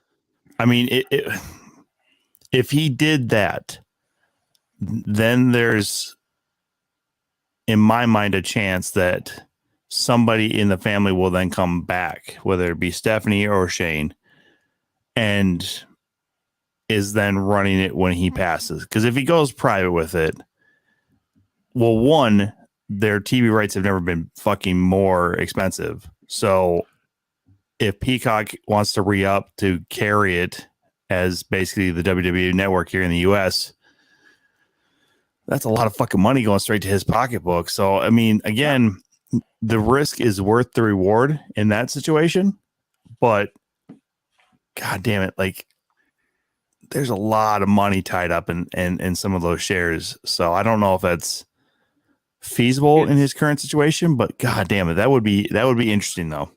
It's the whole thing. I think Curtis brings up a good point about NBCG, but the other part is that those contracts are coming up, and I think a lot of who buys it or whether it's even sold will depend on what happens with those contracts. Because I guess they said that Vince already said he will not. What's it? He won't sell he won't it, approve, or he won't sign new TV deals till the company's sold. Was that what it was? He wants to sell it before those. Oh god, HCW, that's funny. Yeah, Turner buys it and runs into the ground for the win. That's hilarious. Wouldn't that be some shit? I don't care if you're stoned or not, man. That is so fucking hilarious right there. God damn, Ted Turner would do that fucking spiteful shit, but 2023, all of a sudden the Monday Night Wars actually really ended. We just all didn't know. Payback is a bitch, motherfucker. Bischoff. It's like you guys you offer him an ungodly amount of money and say, "Yeah, but I'm not paying for whatever." I don't remember who it was, but it was an AEW, and one of the girls was doing a backstage interview, but it was like a plot for Nyla Rose, and she just comes out of nowhere like, "Gotcha, bitch!" and kicks her.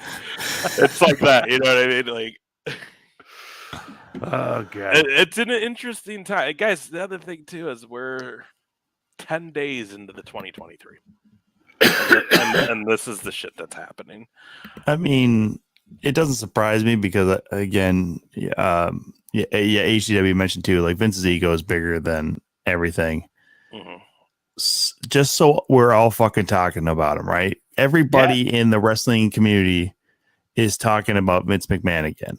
Maybe it's through Stephanie, so he doesn't give a shit, or the fact that he's back as a board member, possible sales. Like, everybody has to talk about him. I mean, fuck, it's being covered by MSNBC, CNN. I mean, all these all these cable companies or whatever that have no fucking business talking about him because it's entertainment, and he's still fucking national, probably international fucking news.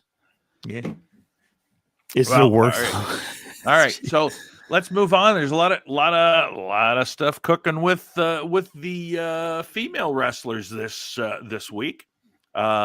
So I will just mention three things, and you guys pop off with what your opinions are.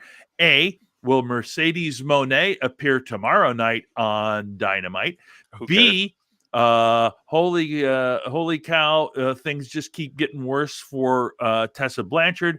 And C, why the hell did Charlotte automatically just come back and be handed the goddamn belt? Okay.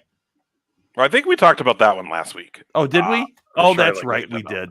I don't know what the latest news is with Tessa Blanchard. Did something happen that I didn't hear about? Her and her husband are getting divorced. Oh, well, yeah, he's smart enough. And he dropped on his Twitter and then removed it, something that said the worst thing that can happen in a relationship is somebody cheats. Dude, she's just not a good person, man. Yeah. Unfortunately. I mean, she's a good wrestler. Super nice. I met her. She was super awesome. Yeah. She's a good looking girl, but like, you can't be that person backstage. You can't keep her dick in her pants. Yeah, that is a win, HCW. Yeah. As far as, so here's the deal. I don't know, man. I was a Sasha Banks fan. Yeah.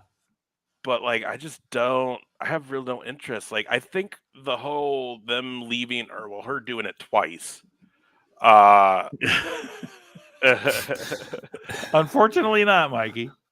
Mikey Tumelk's always making us feel better about not being the outright creeps because he's going to handle that. So thank you, Mikey. It's a good question. It is a great question. I appreciate it. It's a good question. What was I talking about? That totally distracted me. Monet. Sasha. Oh yeah, she's left twice because she wasn't getting what she wanted. You know, let's just be honest. That's what it was. Yeah. And sometimes when you're at work, you gotta just deal with some shit sometimes. Plus, let's not forget she kind of had her and the other three all have had their moments in the sun, and she's had many.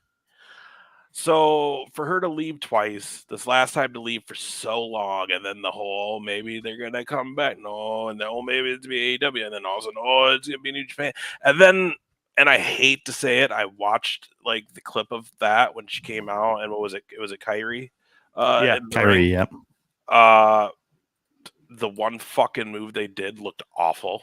Yep. Mm-hmm. Awful. I'm just saying, like it was awful. It looked like they literally just laid down together or something. Like it wasn't a move. Like the whole time I was just like, did they just help each other? Like I don't know what the fuck that was. I have a theory on why that move was so bad, but go ahead, finish up. Well, it's just again, it's cool. She's gonna have a New Japan match in LA. Cool. Is she gonna be on AEW tomorrow? See, that's another thing. We all know what the problems are with AEW right now, specifically their women's division. So her going there doesn't do anything for me because we all wanted Ruby Riott to go there. Well, look what happened to Ruby Riott. Yeah. We all wanted Ember Moon to go there because she was going to get treated better because she's such a talent in the ring. Well, what's Athena doing now? She's the ROH champ. We don't see much of her. There really are, and I hate to say it, I love Saraya. I'm a big Saraya fan, big Paige fan. But everything seems to kind of be about her and Baker and Hayter. I don't know. It's the same like 5 women that are being focused on the main television shit, and they have like a full stat. Like, how has Abaddon not gotten to do anything somewhat decent on fucking TV? That's a great character. The girl's pounding ass. She's lost weight, got better shape, kicking at. Like, why is she not getting? You know what I mean? Yeah. The Bunny.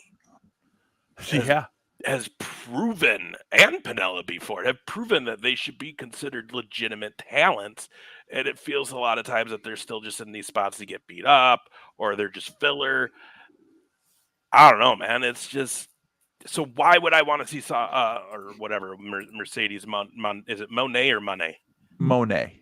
I thought she was pronouncing it money. Monet. Mone. But she's pronouncing it Monet. Yeah, like Tommy said. I think that's right. It is Monet. Which, whatever. It again, no, you're probably saying it right, but she's saying it as Monet. Because that's what they said. We'll see tomorrow. Well, they announced her on New Japan. If you watch it, they announced her Monet. She's the one saying it in the voiceover thing. Oh, well, then maybe the dude was wrong. Wait. She gets a New Japan match but can't hang in a match. Well, I mean, let's be honest. It was one move. Let's see what she does in an actual match with Kyrie. But the other thing, too, is those two have been working together in WWE for a little while. Yeah, maybe they're out of rut, but like a simple one little move, it shouldn't have been that bad. No. So here's my thought on the move itself, right? First of all, I called it last week when I was trying to give a little New Japan or Wrestle Kingdom preview. I said this is how she's going to get involved. It was after that match come out and then challenge for the title. Kyrie has had issues with concussions, right? And Sasha Banks was the one who kicked Paige so hard that she basically fucking almost broke her neck or did basically break her neck. So I think she's a little worried about hitting some of these things on people that she knows have had issues before. And since I don't think that they really had time to work on that because Kyrie was, still had the match and stuff to line up. So I don't think she was really excited about trying to hit a move. I think she would better off just trying to hit it clothesline and then go into the bank statement basically and just choke her out that way.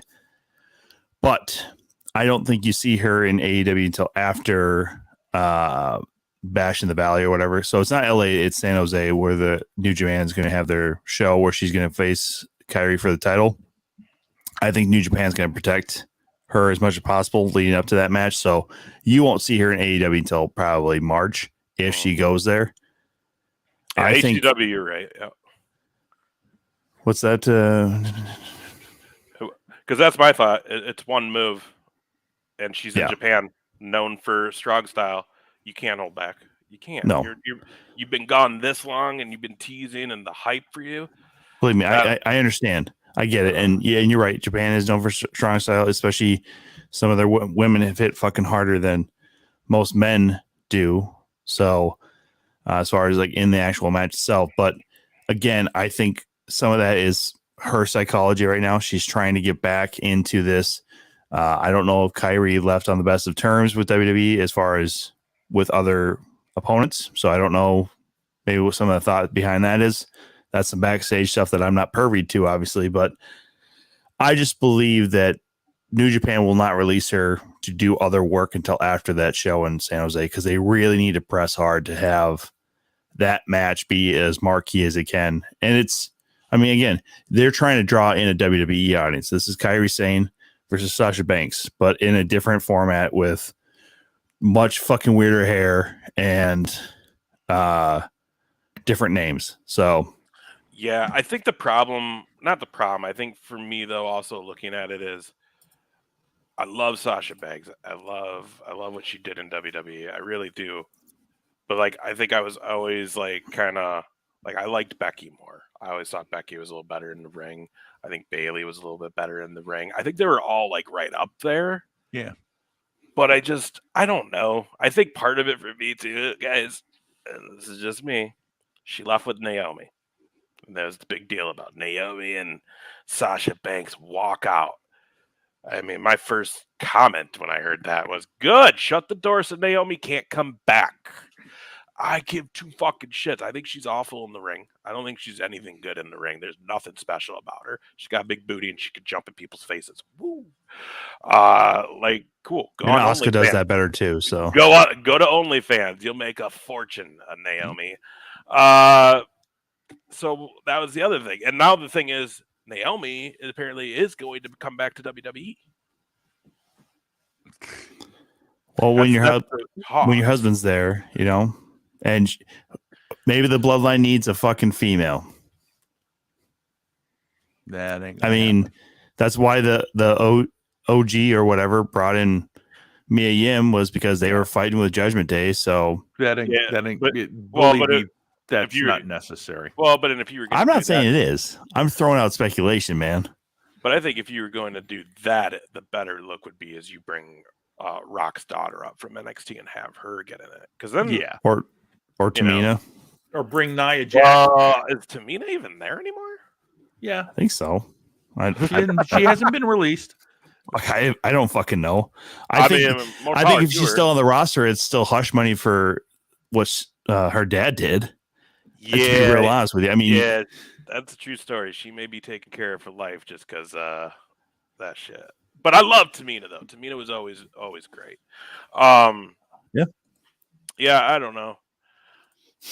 I really. Oh, dude, yeah, that's a good question, ACW. That's a good question. My thing is, it just. Well, hey, yeah, again, it's Naomi. I hate Naomi, so I would rather have anybody. I mean, shit, fuck, give them anybody. You know, put Candice LeRae with the bloodline. I'd like that more than Naomi. I don't care, just not Naomi. Well, Candice LeRae is talented in the ring, so but also has nothing to do with the Samoan bloodline. So it's just you only get one honorary Oos, okay? Yeah, that's how you keep it Oosy. And the Muppet already has that spot called. So, dude, Sami Zayn is fucking killing that shit, man. Because I'll be real honest with you, I don't even tune in anymore for the Bray Wyatt shit because I can't keep going back to a fucking well that I think is fucking dry. Give me either fucking who is gonna fight you or be the fucking menace you're supposed to be. I'm so sick and tired of this fucking stop go shit bull. But you know what it is? He's come back, man. Well, you know why? You know what it is that they're doing that's making this hard is they're trying to build this story of Bray, Uncle Howdy, and Alexa. Yeah. But while they're trying to build the story to connect these three, they're also trying to have these two have actual story feuds. Right now, we're seeing Bianca and Alexa as a thing. We're seeing LA Knight and Bray, and that's where it's hard. Fucking pull the trigger. Bo Dallas is Uncle Howdy. That's what they are, and let's let that whole thing now start working against the opponents, not trying to put two different things together at once, hoping it all just works out. That's where the problem is. I literally watched because I wanted to see there. Alexa Bliss is going to explain her things with Bray Wyatt tonight. All she did was get on there and talk about how she runs Uncle Howdy and Bray Wyatt, and then Uncle Howdy came out and stood there and just did his, and she stood there staring, and then commercial. Yeah, and to me, that was gigantic chunk of shit. And as much as I like Bliss, and I love the fact that she's gonna, but it was a gigantic chunk of shit. It's almost like Vince got a hold of it again. I'll tell you what, if Edge ended up being Uncle Howdy, that'd be Swerve City, baby. I would have never saw that coming. I wouldn't be mad at it. I want to see it be Bo Dallas just because I believe. Yeah. You believe, baby. I believe. That's what I said. I believe, baby. Yeah. I see. Again, I didn't watch last night because I had other things going on, but I shut it off halfway through. No, it's fine. I am genuinely interested in Bliss versus Bianca Belair because I genuinely like heel Bliss more than I do face Bliss. But I love it. I mean, face Bliss is still pretty damn fucking good. But it's actually little Jimmy. He just ain't so little now. Oh yeah, it's little Uncle Jimmy. That's what it is, little Uncle Jimmy. That'd be fucking great. HW fucking man. I don't know, man. I just fully believe LA Knight's better than fucking whatever they're trying to do. But I hope you watched last night, then, Curtis, because there was a lot of Alexa Bliss booty as she was standing on that announce table on camera last night. And yeah, I mean, we try not to be pigs about it all, but I mean, Alexa Bliss is fucking gorgeous. Like, there's just no way around it. The girl's fucking hot. But also, like you said, she's a talent too, though, because we see her do all these other than JR knows, because before you were even part of this or like knew what this was, Tommy and JR were doing this shit. I've always been an Alexa Bliss mark. Like, I think she's just amazing at everything she does. Yeah.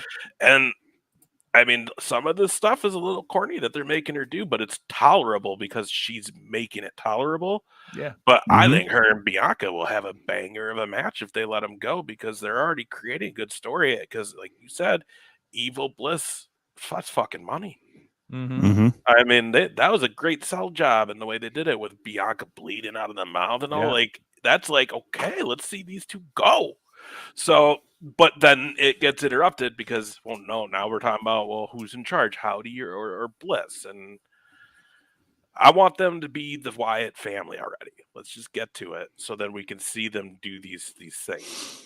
Because I would think eventually, right, we see Bray hold the title, we say Alexa have a title. Like, is that what we're? I mean, if you put this much goddamn time into it, that we're this far into him's return and we really haven't seen much yet of what this Wyatt family is going to be. So here's part of it is that in my mind, you're almost wasting a great talker in LA Knight, having him go up against another great talker, because Bray Wyatt is not as focused as he should be. If you want great promos, cool. Bray Wyatt versus LA Knight would be fucking great promo versus promo, even in the ring, because both of these guys can go. But the reality is, you are fucking hampering LA Knight to help build a story where it doesn't really have a clear outcome other than we have to find out eventually who Uncle Howdy is. And that's what's frustrating me, is because they're wasting another fucking talent. Yeah. In LA Knight. Yeah. And I just like the idea of this fucking cocky asshole, but they're wasting it because it just doesn't have the direction that they want. Yeah. Why would you like a cocky asshole? Because I'm top shelf. Yeah. Here's what I disagree. I might just start doing that around you two fucking assholes when we hang out. Just go, do you guys see what I'm doing today? Yeah. Here's the thing, Tom. I disagree with you because I think they, up to this point, they were so wishy-washy with LA Knight, you know, and the whole fucking deal with him. I think this is perfect for him because this puts him with a high-profile talent in Bray Wyatt. This lets him showcase his ability on the mic.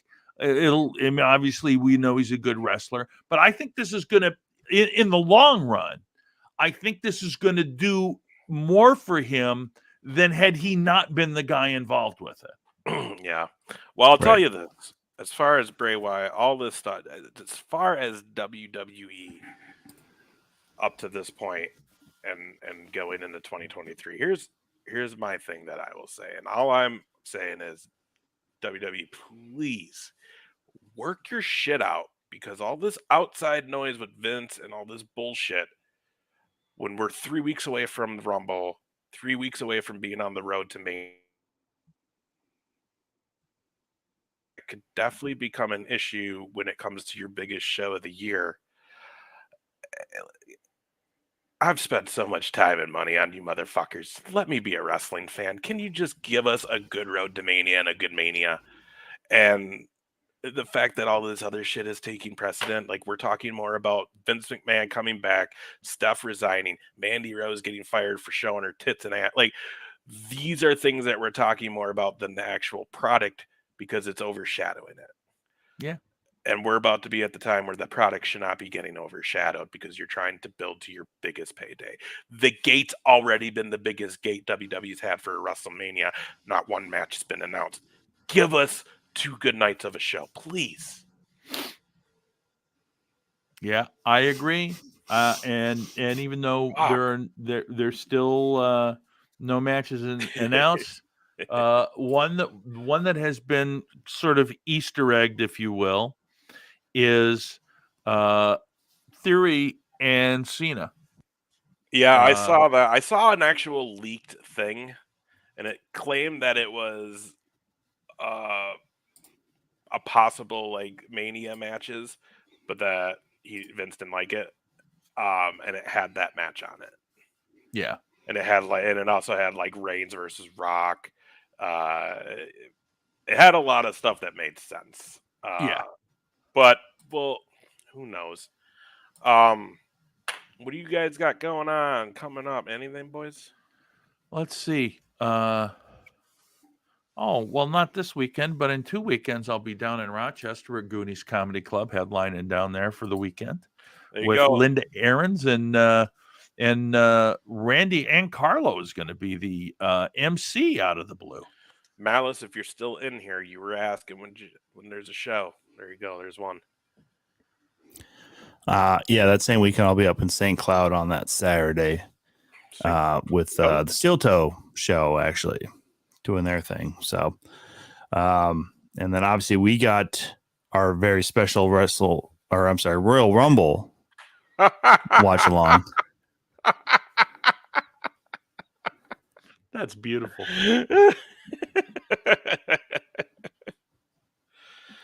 I love it. I love it. I don't think so. Yeah, I don't know. Yeah, HCW, I don't know why you were message checked so much. You weren't really saying anything that hasn't been said actually out loud on this channel. So it's weird that the chat was catching up on that for some odd reason. We'll have to maybe check back on why some of that language wasn't being allowed, but you're cool with us still. Yeah. Need some mods or something. I don't know.